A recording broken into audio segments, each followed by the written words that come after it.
I always tell my clients and individuals I work with that you have to take yourself with you wherever you go. So I want you to take the time to think, is there something that you're running from?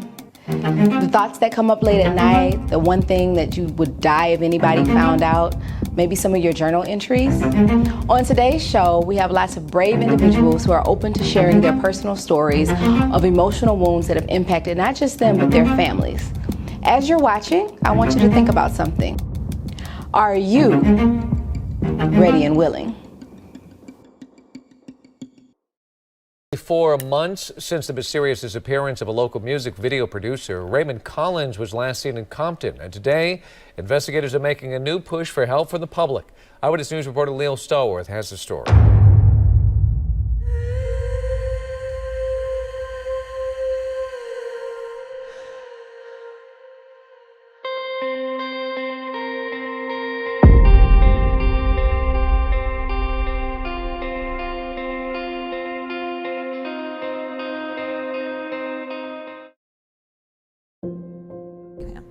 When he was 2 years old, my husband moved us here to Compton, California from Mississippi, wanted to make a better life for his family.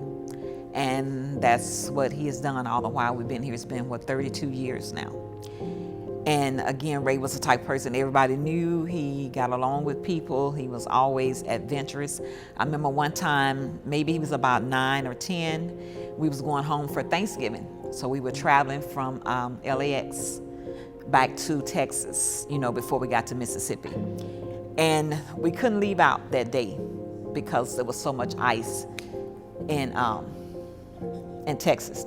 So what they did, they put us up for the night here in LA. Gave us vouchers and everything. So the next morning we came out, the shuttle came to pick us up, took us back to the airport. And Ray was the type of person we always had to tell him to stay with us. He was always venturing off somewhere else. He would come back. So at this time he had ventured off. I was keeping an eye on him, but once you turn your head, he was gone.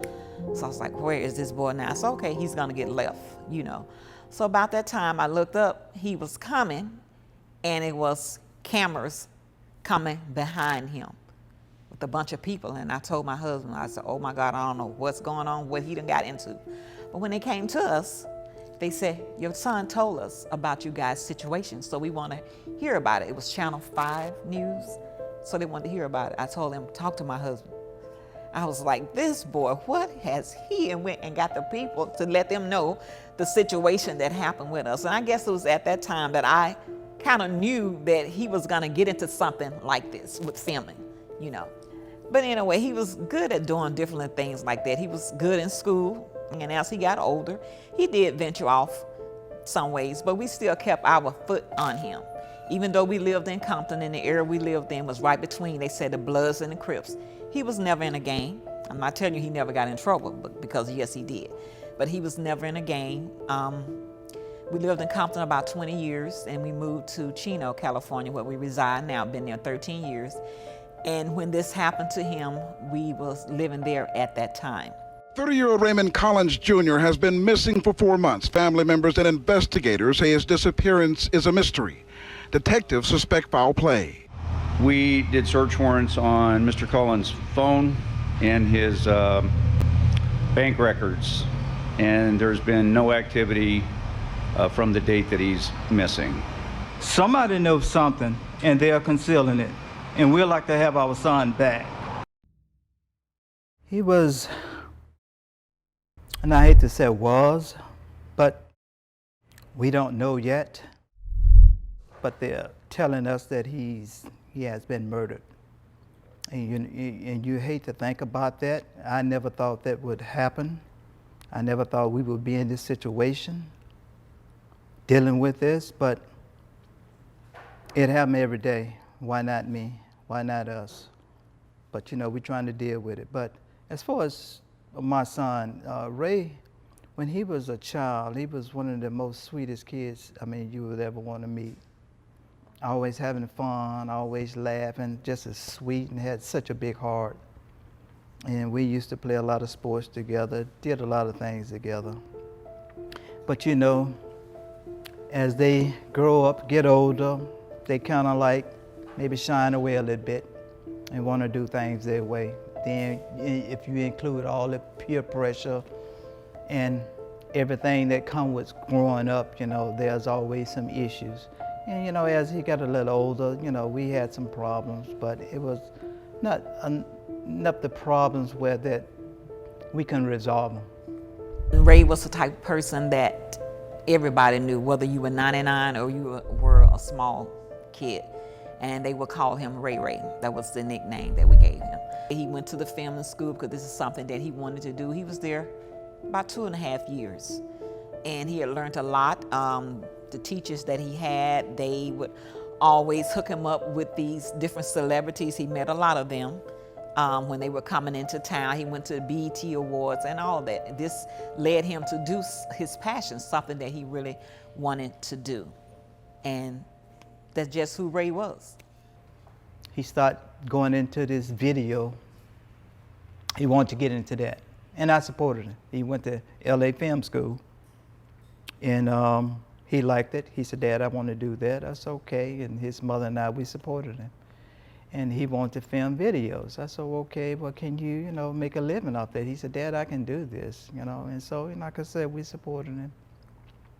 And, he was doing real well. And he did some videos for some local guys that he grew up with. And it came out real nice. He used to show me his videos, and a lot of people started taking notice to him because his videos was real nice. But I wanted him to maybe get into a better environment, because I used to tell him, you can make a lot of more money maybe if you start filming some gospel musician, people that sing. Yes, they pay just as well as the rappers do. But since he grew up in an environment, he knew a lot of those guys. He wanted to kind of be associated with them. And I didn't think that was a good thing. I'm not saying all of his friends was bad, but some of them I knew was going the wrong way. And any time that you start associating with these guys, and if you're not mature enough and you're not strong enough, you're gonna get into the wrong things. And I thought he kind of veered off a little bit. And when that happened, we ended up where we are now. We hadn't seen him in, 4 or 5 years.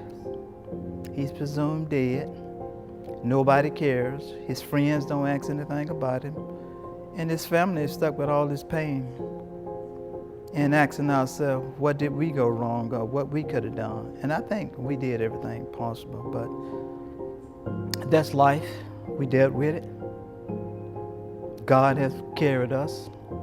His grace and mercy have sustained us, and we're going to keep our hand in His hand because we're stronger, and hopefully we can help somebody else. Often things, and this is displayed in the Collins story and their journey of grief and loss, is that typically for most families and situations, it's not just one loss. You lose that person, but there are usually several losses that go along with that. So if I use the Collins family as an example, and I encourage you to reflect on your own situations or your own families and family members you may have lost, it can be a domino effect in certain situations. So with the Collins family, they lost their son, but you hear the dad talking about, you hear Mr. Collins talking about how close he felt to his son. So there's the loss of future memories. There's the loss of the fishing trip, the loss of seeing that person get married, the loss of him having a son and passing along the name to another boy in the family, because that was Mr. Collins' only son. And so sometimes when we're thinking to ourselves, like, why do I feel this way? Why am I still feeling this way all these years later?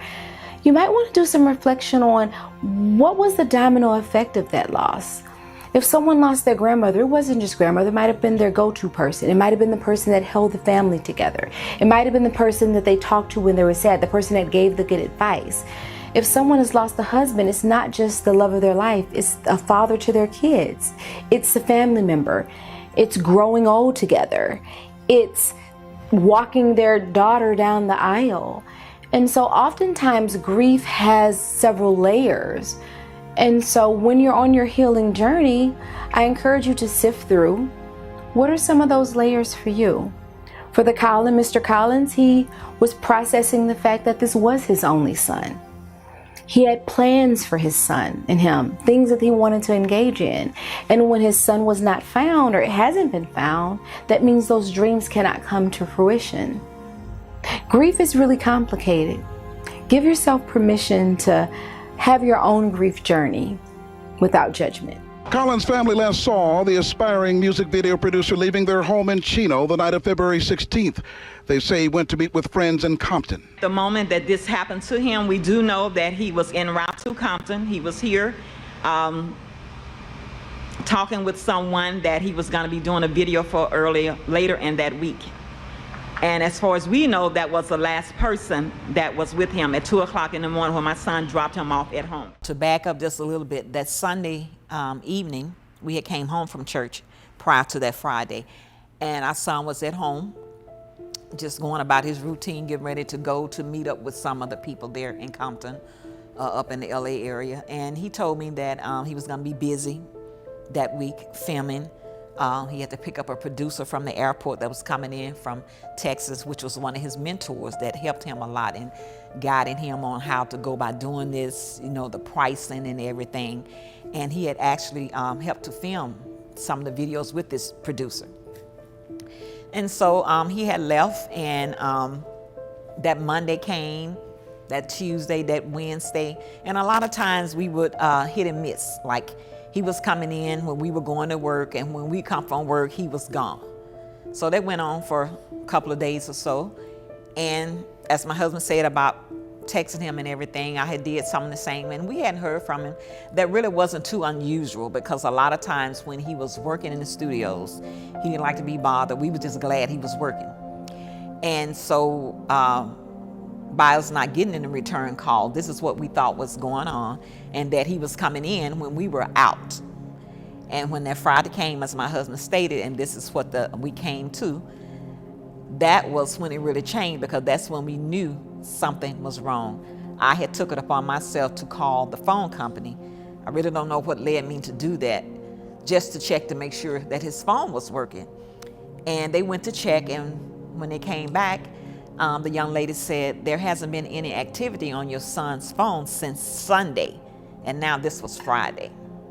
And if anybody knew Ray, the phone was just like glued to his ear.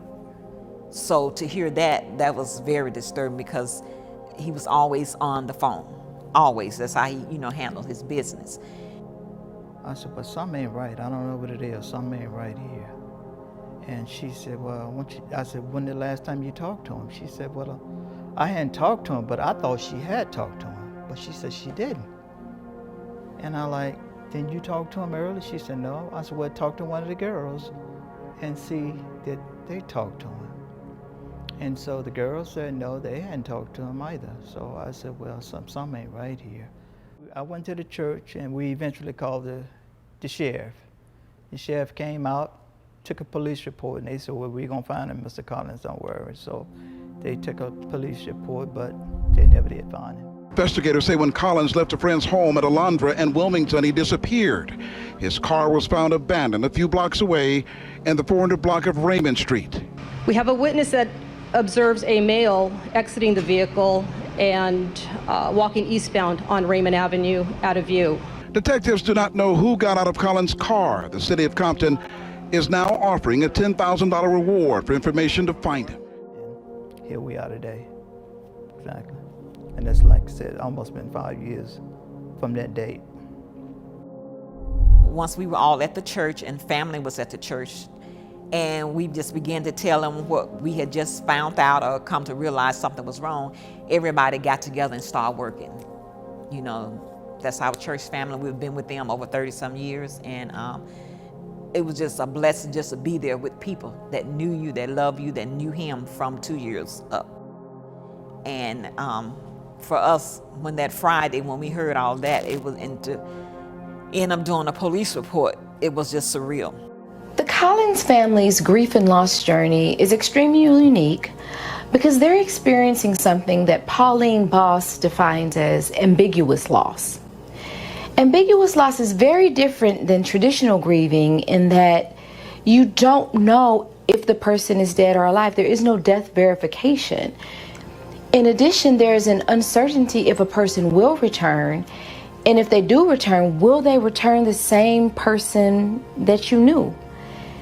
And that makes grief more complicated. I'm sure the Collins family at some point wondered, okay, if I have some closure or have some type of ceremony, does that mean I'm giving up on my son? And many individuals who experience ambiguous loss, whether it be a family member who went off to war and they're not sure if the family member is safe or if they will return, or someone goes missing like the Collins family, there's this internal struggle between, if I do some type of ceremony, if I accept this as it is, does that mean I'm giving up on my family member? And then on the other hand, how do I live a fulfilling life? How do I have joy? How do I find peace if I don't know if the person is okay? And so a lot of times this type of grief can actually be very paralyzing for individuals and families.